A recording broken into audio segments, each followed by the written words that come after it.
Buenas tardes, mi nombre es María Alejandra Sánchez Candela, estudio en la Universidad de La Sabana en el programa de Derecho. En esta ocasión vamos a hablar acerca de los estatus de las personas, en el antes y el después. En el antes me refiero a Roma, ya que en Roma se dio origen al derecho, específicamente en el 410 a.C. Y vemos cómo el derecho ha evolucionado para que ahora en nuestros días sea un derecho todo armonioso. Entonces, las personas anteriormente gozaban de tres estatus: el estatus libertatis, el estatus civitatis y el estatus familia. El estatus libertatis definía si alguien era una persona o una cosa. Si alguien era una persona, gozaba de algunos derechos y obligaciones dependiendo del caso. Si alguien era una cosa, era un esclavo, es decir, no tenía ningún tipo de derecho ni obligación. Se trataba como una cosa y entraba a formar parte del patrimonio de las personas. El estatus civitatis definía si alguien era ciudadano romano o peregrino. En esta época, peregrino significaba ser extranjero. Si una persona es extranjera, no gozaba de los mismos derechos y obligaciones que tenía un ciudadano romano, como por ejemplo el ius connubium, que es de contraer justas nupcias, es decir, el matrimonio. No se podían casar los peregrinos. Y el ius commercium vemos que sí. Entonces son derechos y obligaciones restringidos, algunos sí, algunos no. También vemos el estatus familia. El familia definía si una persona era sui iuris o alieni iuris. Una persona sui iuris es una persona que tenía sus derechos en su propio nombre, y una alieni iuris era una que no. Como por ejemplo, la sui iuris tiene una patria potestad sobre otra. Como vemos hoy en día, el hijo con su padre el padre tiene la patria potestad sobre su hijo. Él toma ciertas decisiones del hijo que jurídicamente el hijo, por ser menor de edad, no lo puede hacer.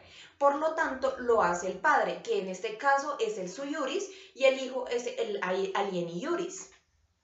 Entonces vemos cómo esos estatus han cambiado y se han reformado para que actualmente estemos como estemos, en un estado armonioso. Como vemos en el estatus libertatis, este ya no existe gracias a la Declaración Interamericana de Derechos Humanos que se hizo en Washington. Y eso es lo que se hizo fue para que una persona no fuera una cosa o no fuera un esclavo, ya que eso era totalmente ilegal y no se podía permitir. Era horrible como antes trataban a los esclavos, ya que como no era considerado como una cosa, los trataban como tal, no veían sus sentimientos, no veían su capacidad física, los explotaban demasiado. Pero había una figura que se llamaba manumisión, que es un acto jurídico más o menos solemne mediante el cual se le concede la libertad. Se le podía conceder la libertad, claro, pero no era retrotente. No, es decir, en derecho se maneja este término, significa que no se puede retroceder el tiempo. O sea, fue esclavo, no se le indemniza por ser esclavo ni nada, sino se quedó así y no se podía hacer nada. En el estatus civitatis vemos que ahorita los extranjeros también tienen derechos y obligaciones restringidas, claro, respecto a los nacionales, es decir, en este caso, los colombianos.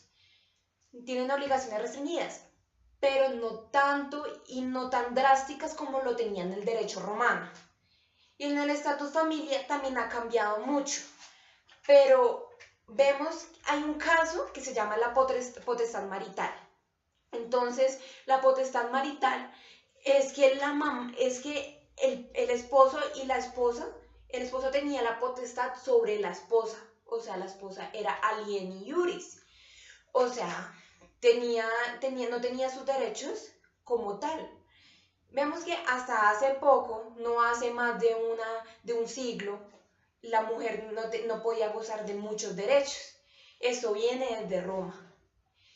Entonces, vemos como el derecho ha evolucionado demasiado.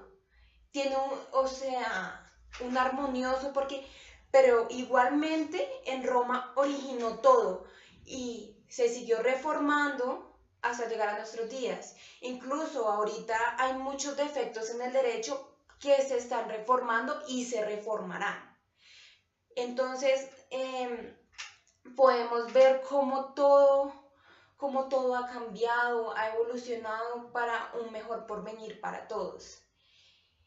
Y quiero que las personas que dicen, hay muchos comentarios de las personas que dicen que el derecho respecto a las personas, respecto a los derechos, a veces los comentarios no son buenos.